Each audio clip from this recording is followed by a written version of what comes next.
నమస్కారం వార్తలకు స్వాగతం. ముందుగా ముఖ్యాంశాలు. మాజీ ముఖ్యమంత్రి కేసీఆర్ తో జగన్మోహన్ రెడ్డి భేటీ. సీఎం జగన్ ని ఘనంగా ఆహ్వానించిన కేటీఆర్.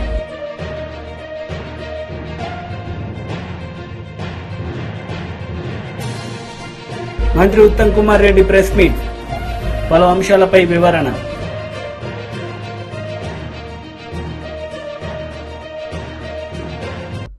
ఆంధ్రప్రదేశ్ ముఖ్యమంత్రి వైఎస్ జగన్మోహన్ రెడ్డి, బీఆర్ఎస్ అధ్యక్షుడు మాజీ ముఖ్యమంత్రి కేసీఆర్తో జగన్మోహన్ రెడ్డి ఈరోజు హైదరాబాద్లో భేటీ అయ్యారు. కేటీఆర్ సీఎం జగన్ని ఘనంగా ఆహ్వానించారు.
బీజేపీ రాష్ట్ర అధ్యక్షుడు కిషన్ రెడ్డి మీడియా సమావేశం నిర్వహించారు. ఈ సందర్భంగా పలు అంశాలపై ఆయన మాట్లాడారు. ఉదాహరణకు పొదుపు సంఘాల మహిళలకు ఇవ్వాలనుకుంటే ఎంటైర్ డాటా గవర్నమెంట్ దగ్గర ఉంది. జనధన ఖాతాల డాటా ఉంది. మళ్ళీ ఈరోజు మహిళలను ఎవరికి ఇస్తారు, ఏ స్థాయి వాళ్ళకి ఇస్తారు, దారిద్ర్య రేఖకు దిగునున్నటువంటి మహిళలకు ఇస్తారా, అందరు మహిళలకు ఇస్తారా, అదేమి చెప్పకుండా దరఖాస్తుల పేరుతో కాలయాపన ఎందుకని అడుగుతా ఉన్నాను. 500కే సిలిండరు. దీని డాటా కూడా రాష్ట్ర పౌర సరఫరాల శాఖ సివిల్ సప్లైస్ దగ్గర టోటల్ డాటా ఉంది. మళ్ళీ ఇది ఏ రకంగా, అందులో రేషన్ కార్డులు ఉన్నటువంటి వాళ్ళ డాటా సపరేట్ ఉంటుంది. మళ్ళీ కొత్తగా దరఖాస్తులు ఎందుకని అడుగుతా ఉన్నాను.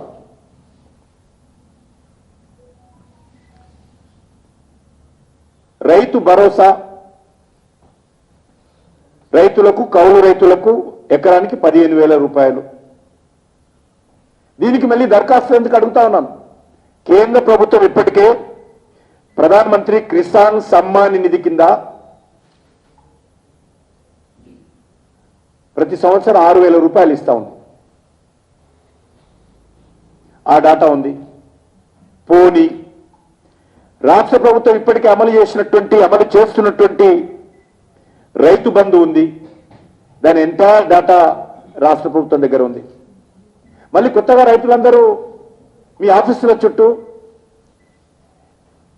మీ ఫోటోలు పట్టుకొని ఎందుకు తిరగాలని అడుగుతా ఉన్నాను. మీకు సిన్సియారిటీ ఉందని అడుగుతా ఉన్నాను. లేక వచ్చే పార్లమెంట్ ఎన్నికల వరకు ప్రజలను మభ్యపెట్టే విధంగా, కాలయాపన చేసే విధంగా చేసే కార్యక్రమంగానే అనిపిస్తుంది తప్ప entire data for all the schemes state government దగ్గర ఉంది. అంతేకాదు వ్యవసాయ కూలీలకు 1,200 రూపాయలు, 12,000 రూపాయలు, 12,000 rupees for all the agriculture labour. ఇది ఉపాధి హామీ పథకం కింద అని అడుగుతున్నారు. ఉపాధి హామీ పథకం కార్డు నెంబర్ ఇవ్వండి. మీ దగ్గర డాటా ఉంది స్టేట్ గవర్నమెంట్ దగ్గర. మళ్ళీ ఇంకా వాళ్ళు ఎందుకు వేయాలా? ఎంటైర్ డాటా ఉపాధి హామీ పథకం, మనరేగా పథకం కింద, గ్రామీణ ఉపాధి హామీ పథకం కింద ఎవరెవరైతే రిజిస్ట్రేషన్ చేసుకున్నారో ఎవరైతే ఎలిజిబుల్లో, ఎవరైతే అర్హులో, ఎవరైతే పనిచేస్తున్నారో రాష్ట్ర ప్రభుత్వం దగ్గర ఉంది. మళ్ళీ దరఖాస్తు ఎందుకు పెట్టుకోవాలని అడుగుతా ఉన్నాను. దీని మర్మం ఏమిటని అడుగుతా ఉన్నాను.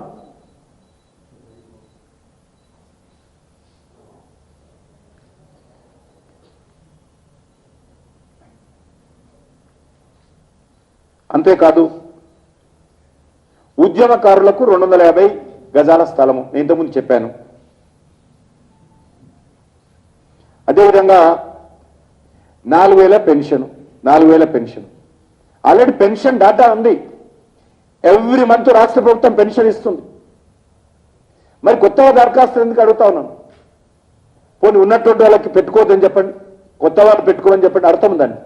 ఇప్పటికే పెన్షన్ వస్తున్నటువంటి వాళ్ళు, ఇప్పటికే మనరేగా కింద దరఖాస్తు గ్రామీణ ఉపాధి హామీ పథకంలో లబ్ధి పొందుతున్నటువంటి వాళ్ళు, ఇప్పటికే రైతు బంధు కింద పొందుతున్నటువంటి వాళ్ళు కాకుండా ఇంకెవరు ఉంటే పెట్టుకోమని చెప్పండి. కానీ ఆల్రెడీ మీ దగ్గర రాష్ట్ర ప్రభుత్వం దగ్గర యాక్టివ్ డాటా ఉంది, ఆన్లైన్లో డాటా ఉంది, ఇంప్లిమెంటేషన్ డాటా ఉంది. అయినా ఎందుకని అడుగుతా ఉన్నాను. 10 లక్షల రాజీవ్ ఆరోగ్యశ్రీ బీమా, ఇది కూడా రాష్ట్ర ప్రభుత్వం దగ్గర ఉంది డాటా. ఆరోగ్యశ్రీ కింద రాష్ట్ర ప్రభుత్వం దగ్గర ఉంది. అయినా మళ్ళీ దరఖాస్తు ఎందుకు అడుగుతా ఉన్నాను. ఈరోజు ఇది పూర్తిగా నాకు అర్థమైంది ఏంటంటే, వచ్చేటువంటి పార్లమెంట్ ఎన్నికల లోపల ప్రజలను దరఖాస్తుల పేరుతో కాంగ్రెస్ నాయకుల ఇంటి చుట్టూ, కాంగ్రెస్ ఎమ్మెల్యేల ఇంటి చుట్టూ తిప్పుకునేటువంటి కార్యక్రమే తప్ప, ప్రజలను కష్టపెట్టే కార్యక్రమే తప్ప మరొకటి కాదు అనే విషయాన్ని నేను ఈ సందర్భంగా మనవి చేస్తా ఉన్నాను. ఇప్పటికైనా రాష్ట్ర ప్రభుత్వము వాళ్ళ దగ్గర ఉన్నటువంటి డాటా తీసుకొని, వాళ్ళు ఇచ్చినటువంటి హామీలు, వాళ్ళకి ఇచ్చినటువంటి షెడ్యూల్ ప్రకారమే, నేను వెంటనే ఈ రోజే ఇవ్వమని అడగడం లేదు. మీరు 100 డేస్ లోపలిస్తారా, లేకపోతే 50 రోజుల లోపలిస్తారా, 60 రోజుల తర్వాత ఇస్తారా, 420 రోజుల తర్వాత ఇస్తారా, మీ ఇష్టం. కాబట్టి మీరు ఎప్పుడు ఇస్తారు. కానీ ప్రజలను అనవసరంగా ఆఫీసుల చుట్టూ తిప్పి పేదలను, కూలీనాలి చేసుకున్నటువంటి బడుగు బలైన వర్గాలను అనవసరంగా ఇబ్బంది పెట్టొద్దనేది మాత్రమే నేను ఈ సందర్భంగా మనవి చేస్తున్నాను. మంత్రి శ్రీధర్ బాబు మీడియా సమావేశం నిర్వహించారు. ఈ సందర్భంగా ఆయన మాట్లాడుతూ కాళేశ్వరం ప్రాజెక్టులో అవినీతి జరిగిందని ఆయన ధ్వజమెత్తారు. ప్రజలు తీర్పిచ్చిన తర్వాత నెల రోజులు గడిచిన తర్వాత శాసనసభ్యుల ప్రమాణ స్వీకారోత్సవం చేసి, దాని తర్వాత పూర్తి స్థాయిలో దాదాపు 2 నెలలు గడిచిన తర్వాత వారి ప్రభుత్వాన్ని నడిపేయటానికి కేవలం ముఖ్యమంత్రి గారు నడిపించిన తర్వాత వారి మంత్రులను వారి ప్రమాణ స్వీకారోత్సవం చేయటం జరిగింది. ప్రజలందరూ కూడా చూడటం జరిగింది. ఆ విధంగా 2018లో ప్రజలు ఇచ్చిన తీర్పును చాలా అలసుగా తీసుకొని, బాధ్యత లేకుండా ప్రభుత్వ యంత్రాంగాన్ని ఇష్టారాజ్యంగా అడ్డగోలుగా నడిపే ప్రయత్నం చేసింది. కనుకనే ఈరోజు ప్రజలు కాంగ్రెస్ పార్టీ ద్వారానే పేదవారికి, సామాన్య ప్రజానికానికి, ఉద్యోగస్తులందరికీ మేలు జరుగుతుందని తీర్పునిచ్చిండ్రు. ఆ తీర్పును గౌరవిస్తూ ప్రభుత్వం ఏర్పాటైన 48 గంటల్లోనే మేం ప్రజలకిచ్చిన వాగ్దానాల్లో ఈరోజు 6 గ్యారంటీలలో ప్రధానంగా ఉన్న అంశాలని ప్రజల ముందట పెట్టాం, అమలు పరుస్తా ఉన్నాం. ప్రజలందరూ కూడా గమనిస్తా ఉన్నారు. రెండు ప్రధానమైన గ్యారెంటీలో ప్రధానమైన అంశాలు. ఒకటి, రాష్ట్ర ప్రజలు, ప్రత్యేకంగా మా రాష్ట్ర మహిళా సోదరిమణులు, మా అక్కలు చెల్లెలు అందరూ కూడా ఇచ్చిన గ్యారెంటీలో మహిళలకు సంబంధించి ఉచిత బస్సు ప్రయాణ సౌకర్యం రాష్ట్ర వ్యాప్తంగా 6.5 కోట్ల జీరో టికెట్స్ ని ఈ రాష్ట్ర మహిళా సోదరిమణులకు ఇవ్వటం జరిగింది. అంటే ఒక మహిళా సోదరిమణి వారి అవసరాల దృష్ట్యా రోజుకు ఎక్కడికి పోవాలన్నా, ఎన్నిసార్లు బస్సు సౌకర్యాన్ని ఉపయోగించుకొని ఒక్క మహిళా సోదరిమణి 4 సార్లనో 5 సార్లనో స్వేచ్ఛాయుతమైన వాతావరణంలో వారి అవసరాలను తీర్చడానికి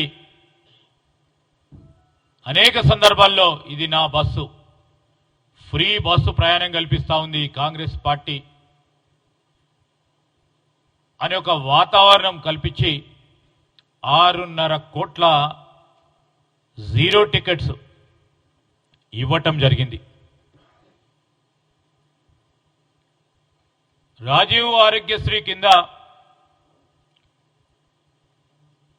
5 లక్షల నుంచి 10 లక్షల రూపాయల వరకు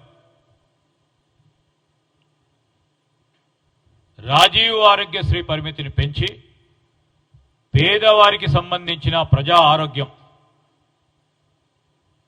వైద్య సహాయం బాధ్యతలో భాగంగా తెలంగాణ రాష్ట్రం ఏర్పడ్డ తర్వాత 10 సంవత్సరాల నుంచి ప్రజా ఆరోగ్యాన్ని నిర్లక్ష్యం చేసిన టీఆర్ఎస్ పార్టీ ప్రభుత్వం వైఖరి పట్ల ఏ విధంగా ప్రజా ఆరోగ్యం, పేద ప్రజలకు సంబంధించిన అంశాన్ని దృష్టిలో పెట్టుకొని 10 లక్షల రూపాయల వరకు రాజీవ్ ఆరోగ్యశ్రీ లిమిట్స్ను పెంచడం, ప్రజలకు అందుబాటులో ఉంచడం జరగటం, ఇది ప్రజలందరూ కూడా గమనిస్తా ఉన్నారు. ఈరోజు టీఆర్ఎస్ నాయకులు ఏ విధంగా ఉంది వారి పరిస్థితి అంటే, నవ్వి పొదురుగానక నాకేము సిగ్గు అన్నట్టు వారి వ్యవహార శైలి ఉంది. మేమందరం సుదీర్ఘ రాజకీయ జీవితాల్లో ఉండి, ప్రజాప్రతినిధులుగా ఉండి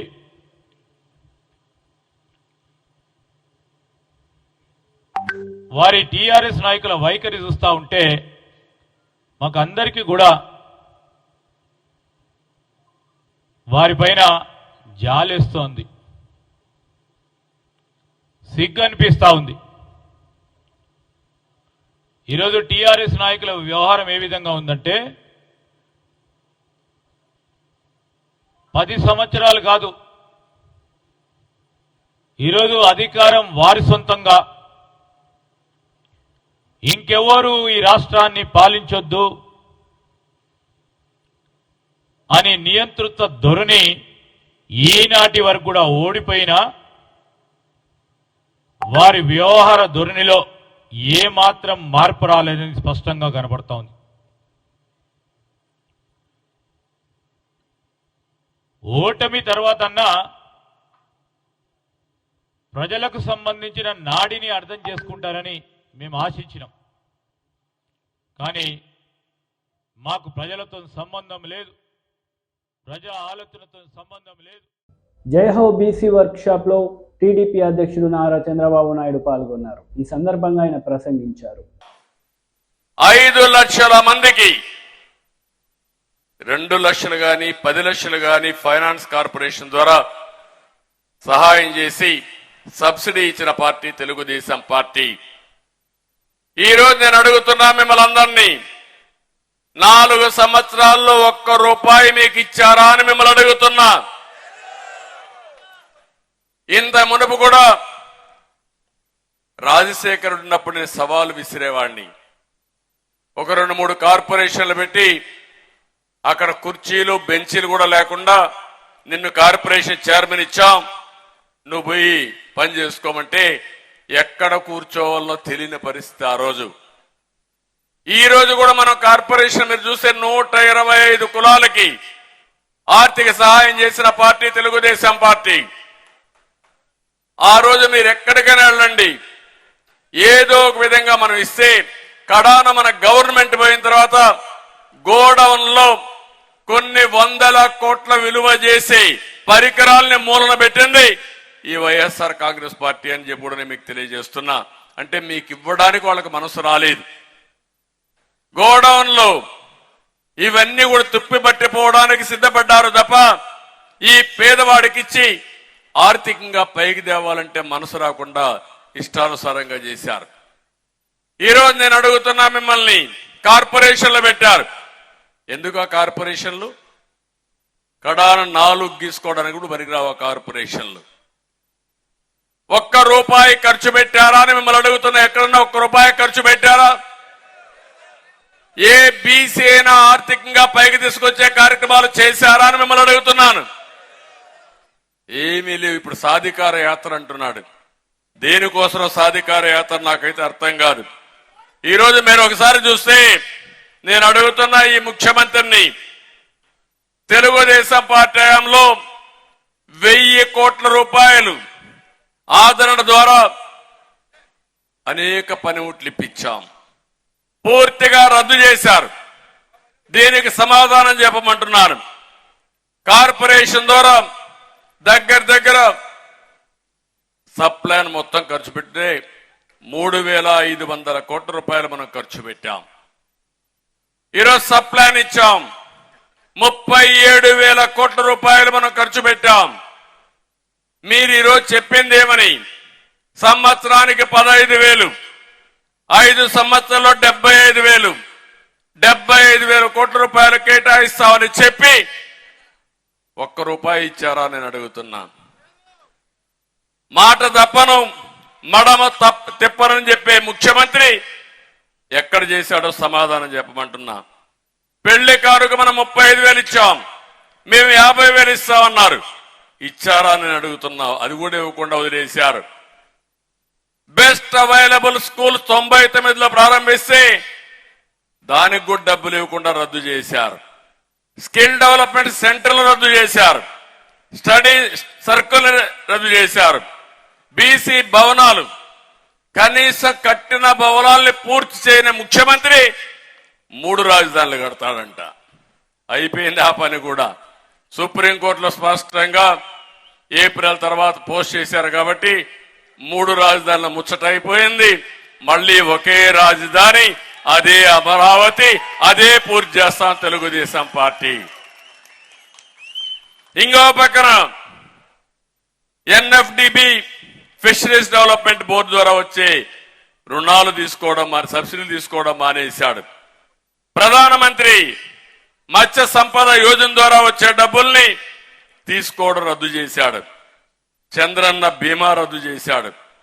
మత్స్యకారుల పాలిట శాపంగా 217 జీవోని మేము రద్దు చేస్తే దాన్ని మళ్ళా వీళ్ళు వచ్చి మనం తీసుకొస్తే దాన్ని రద్దు చేసి ఈరోజు మొత్తం వాళ్ళు ఇష్టం వచ్చిన వాళ్ళకి ఈ సొసైటీస్ అన్ని అన్యాక్రాంతం చేసే పరిస్థితికి వచ్చాడు. చేప పిల్లల పెంపకం మనం చేపడితే అవి కూడా వదిలేశాడు. బోట్ల ఆధునీకరణ వదిలిపెట్టాడు.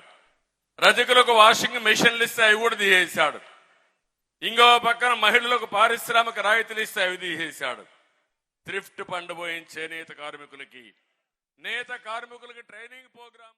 మంత్రి సీతక్క మీడియా సమావేశం నిర్వహించారు. ఈ సందర్భంగా పలు అంశాలపై ఆమె మాట్లాడారు.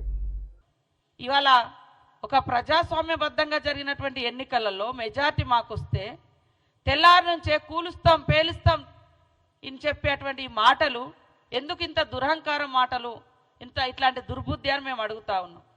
కాబట్టి 420 మీరు ఇచ్చినటువంటి హామీలు అమలు చేయకుండా 10 సంవత్సరాలు ఇష్టానుసారంగా గడీల పాలనను గల్లీ బిడ్డల మీద రుద్ది ఎంజాయ్ చేసింది మీరు. మేము అధికారానికి వచ్చిన మరుక్షణం నుంచే ప్రజల కోసం ఎలాంటి అభివృద్ధి కార్యక్రమాలతో పాటు ఇచ్చిన ప్రతి హామీని అమలు చేయాలని ఆలోచిస్తున్నది మా కాంగ్రెస్ ప్రభుత్వం. అదే కాకుండా ఆటోల విషయంలో ఇవాళ మహిళలకు ఒక ఆర్థిక స్వేచ్ఛను, ఆర్థిక స్వతంత్రతను, ఆర్థిక స్వావలంబనను కలిగించాలి. వాళ్ళ అవసరాలన్నీ తగ్గించుకుంటున్నారు, మహిళలు బయటికి రాలేకపోతున్నారు, వాళ్లకు ఒక ఆర్థిక భారం పడకుండా ఉండాలని ఫ్రీ బస్ చేస్తే అత్యంత దుర్మార్గంగా ఆటో డ్రైవర్లను, ఆటో వాళ్ళను రెచ్చగొడుతూ రోడ్ల మీదకి తీసుకొచ్చి ఇది ఉద్యమము అంటారు, లేదా వాళ్ళ కడుపు కొడుతున్నారు అంటారు. మా మేనిఫెస్టో చైర్మన్ శ్రీధర్ బాబు గారు ఆటో బస్సుల యొక్క ఫ్రీ బస్ పెట్టేటప్పుడు కూడా కొంతమంది ఆటో యూనియన్లతో డిస్కస్ చేసి వాళ్ళకి ఎలాంటి రాయితీలు కావాలో కూడా మాట్లాడడం జరిగింది. భవిష్యత్తులో కూడా వాళ్ళని ఆదుకోవడానికి కూడా సిద్ధంగా ఉంది. కానీ ఇంకా ఎలాంటి సమస్య లేనట్టుగా ఒక ఆడకూతుర్లు వచ్చి స్వేచ్ఛగా బస్సులలోకి వస్తే ఈ ఫ్యూడల్ భావజాలం కలిగినటువంటి మహిళలంటే చిన్న చూపు చూసేటువంటి ఈ టీఆర్ఎస్ పార్టీ, మహిళలంటే తీవ్రమైనటువంటి వివక్షతకు గురి చేసేటువంటి ఈ టీఆర్ఎస్ పార్టీ మహిళలు బయటికి వస్తే తట్టుకోలేక ఉచిత బస్సు ప్రయాణం మీద అక్కసు వెళ్ళగక్కుతున్నారు. మరి ఈ 7-8 సంవత్సరాల కాలంలో రైతు బంధు పేరుతోటి ఫామ్ హౌజ్లకు లక్షల రూపాయలు దోచుకుంటే ఏ పేదోళ్ళని వచ్చి రోడెక్కిర్రా? మాకేమీ వేయలేదని పాపం అడిగిర్రా? అలాంటి మరి జరగలేదు. కానీ ఒక మహిళ బయటకు వస్తే మాత్రము ఈ రకంగా ఆటో డ్రైవర్లను తీసుకొచ్చి ఉద్యమం అని చెప్తున్నారు. ఉద్యమం కాదు, వాళ్ళని అడ్డం పెట్టి మీ అధికార దాహాన్ని తీర్చుకోవడం కోసం మీరు వేసేటువంటి ఎత్తుగడ. కాబట్టి ఇవాళ టీఆర్ఎస్ పార్టీ 420 పార్టీ 10 సంవత్సరాలు ఇది అది అని తేడా లేకుండా అందిన కాడికంతా దోచుకొని ఆ దోచుకున్నదంతా బయటకు వస్తుంటే ఇవాళ దాన్ని తట్టుకోలేక ఇలాంటి దుష్ప్రచారాలకు ఒడిగడుతున్నారు. కాంగ్రెస్ పార్టీ ఇచ్చిన మాట కట్టుబడి ఉండే పార్టీ అని స్పష్టంగా చెప్తా ఉన్నాం. ఇవాళ వాళ్ళు పెట్టినటువంటి బడ్జెట్లు చూస్తే బడ్జెట్ బారెడు, ఖర్చు చారెడు. మరి వచ్చినటువంటి నిధులను కూడా తమ ఇష్టానుసారంగా తమకు నచ్చిన పథకాల పేరుతోటి కమిషన్లు వచ్చేటువంటి వాటి కోసం లక్షల కోట్లు ఖర్చు పెట్టి ఇవాళ మేము శ్వేతపత్రం రిలీజ్ చేస్తే వాళ్ళట శ్వేతపత్రం అట. ఏడ కష్టపడ్డారు? ఎవరి త్యాగాల మీద వచ్చింది ఇది? తెలంగాణ బిడ్డల త్యాగాల మీద వస్తే, ఉద్యమాల మీద వస్తే ఉద్యమకారులను అణిచివేసిన చరిత్ర. ఉద్యమం చేసుకోకుండా ఒక ధర్నా చౌక్ లేకుండా చేసిన 420 మీరు, మేం కాదు. ఇక్కడ కాంగ్రెస్ పాలనలో ప్రజాస్వామ్యము కనబడుతుంది కాబట్టి ప్రజలందరూ స్వేచ్ఛగా ఉన్నారు. అనేక రకాల దుష్ప్రచారాలు చేసి తమ యొక్క వ్యక్తిగత స్వార్థం కోసం కాంగ్రెస్ పార్టీ మీద దుష్ప్రచారం చేస్తూ ఉన్నారు. ఇది మంచిది కాదు. ఇలాంటి దుర్మార్గపు విధానాలను ప్రజలు సహించరు అనే విషయాన్ని గుర్తుపెట్టుకోండి. ప్రజలారా ఆలోచించండి. ఇవాళ బంగారు తెలంగాణ, బంగారు తెలంగాణ అంటే నిజంగానే అందరికీ భ్రమ కల్పించారు తప్ప ఆడికి పోతే 6 లక్షల కోట్ల పైగా అప్పుల తెలంగాణ మిగిల్చిరు. కేసీఆర్ ప్రభుత్వం గతంలో బంగారు తెలంగాణ, బంగారు తెలంగాణ అంటే నిజంగా దేశమంతా బంగారం అనుకున్నారు. మనం కూడా ఇక మనకు రాకపోతుందా అని ఒకసారి రెండోసారి అవకాశాలు ఇచ్చారు. కానీ ఒక్కొక్కరి మీద లక్షల మంత్రి కేటీఆర్ మీడియా సమావేశం నిర్వహించారు. ఈ సందర్భంగా పలు అంశాలపై ఆయన మాట్లాడారు. ఎవరు కాదనలేని కళ్ళకు కొట్టొచ్చినట్టు కనబడుతున్న వైనాన్ని అందరూ కూడా ప్రస్తావించారు. అన్న అభివృద్ధి విషయంలో ఎలాంటి కంప్లైంట్ లేదు, కరెంటు విషయంలో కంప్లైంట్ లేదు, నీరు విషయంలో కంప్లైంట్ లేదు, తాగునీరు ఇచ్చిన విషయంలో కంప్లైంట్ లేదు, రోడ్లు వేసిన విషయంలో ఎవరు కూడా ఏలెత్తి చూపలేదు. జిల్లాకు మెడికల్ కాలేజ్ పెట్టిన దానిలో కూడా మరి దాని మీద ఎవరో ఏలెత్తి చూపలేదు. ఆసుపత్రులు పెట్టినారు, బాగా చేశారు. ఈ కంప్లైంట్లు ఏమీ లేవు. కానీ కొన్ని విషయాలు, ఎందుకంటే మనం ఓడిపోయింది కూడా కేవలం 1.85% తేడాతోనే ఓడిపోయినాము, ఒక 5 లక్షల ఓట్లతో ఓడిపోయినాము. కొన్ని చిన్న చిన్న లోటుపాట్లు సవరించుకుంటే బాగుండేది అనే మాట చెప్పారు. అందులో ఉదాహరణకి ఎప్పటికప్పుడు మా మీద జరిగిన దుష్ప్రచారాన్ని సరిగా ఖండించలేదు. పార్టీ నిర్మాణం మీద ఇంకా కొద్దిగా దృష్టి పెట్టింటే బాగుండేది. గత 10 ఏళ్ళు పార్టీ నిర్మాణాన్ని కూడా ఇంకా కొంత సుదృఢం చేసింటే బాగుండేది, కార్యకర్తల్లో ఆ నిస్తేజం ఉండేది కాదు అనే మాట కూడా చాలా నిక్కచ్చిగా వారు చెప్పారు.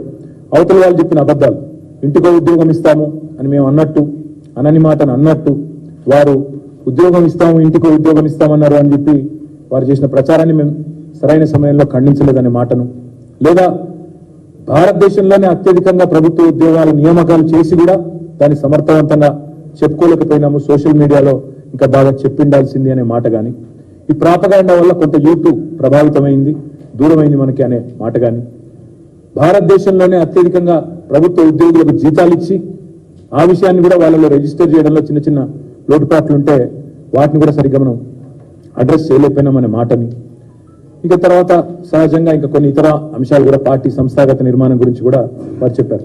అయితే వారు చెప్పిన అల్టిమేట్ పాయింట్ ఏమిటిది అంటే, తెలంగాణలో అభివృద్ధి జరిగింది అనే విషయంలో ఎలాంటి రెండో అభిప్రాయం ప్రజల్లో లేదు, పార్టీ కార్యకర్తల్లో లేదు. కానీ చిన్న చిన్న లోపాలు సవరించుకుంటే బాగుండేదేమో అనే మాటను వారు చెప్పడం జరిగింది.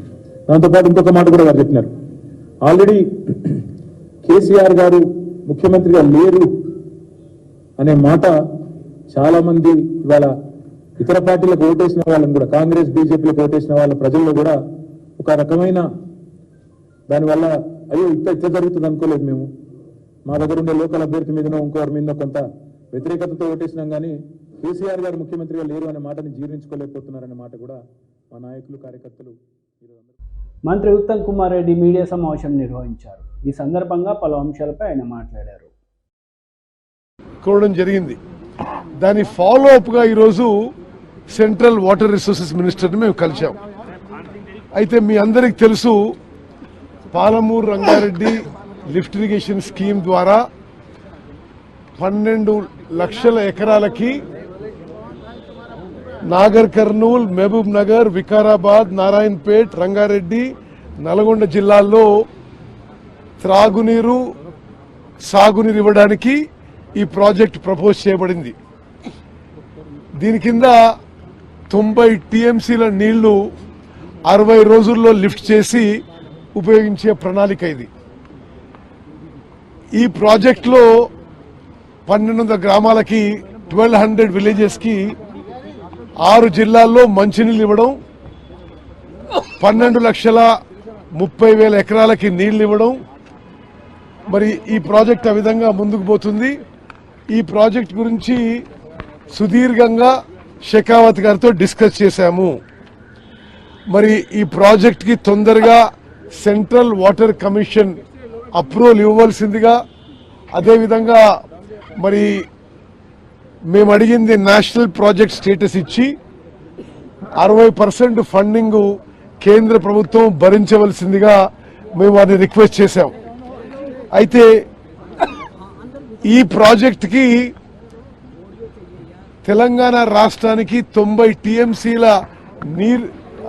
ఈ నీటి కేటాయింపులు ఉన్నాయని, 45 టీఎంసీలు మైనర్ ఇరిగేషన్ లో అండర్ యూటిలైజేషన్ కింద, అదేవిధంగా గోదావరి వాటర్ డైవర్షన్ కింద మరో 46 టీఎంసీలు, దీని ద్వారా 90 టీఎంసీ తెలంగాణకు ఆల్రెడీ ఉన్నాయి.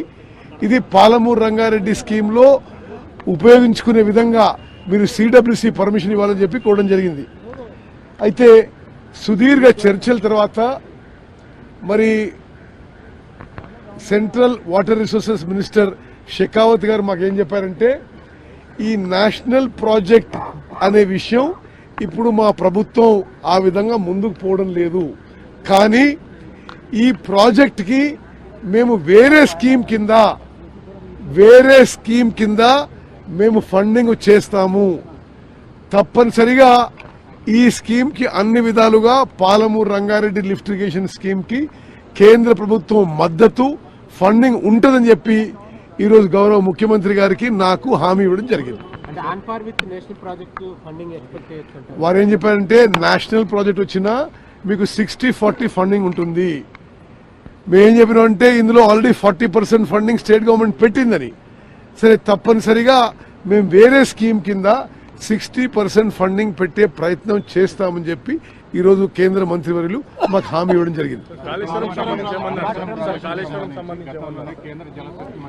సరే, కాళేశ్వరం గురించి ఈరోజు మీటింగ్ కాదు, ఇది Palamuru Rangareddy lift irrigation scheme గురించి మీటింగ్.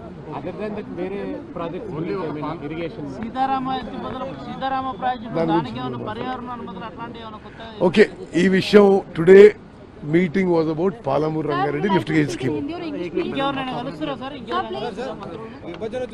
రేపు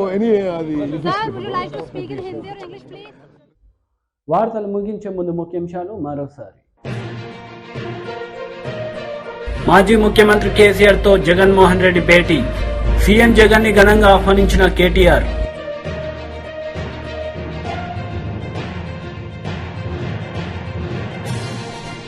మంత్రి ఉత్తమ్ కుమార్ రెడ్డి ప్రెస్ మీట్, పలు అంశాలపై వివరణ.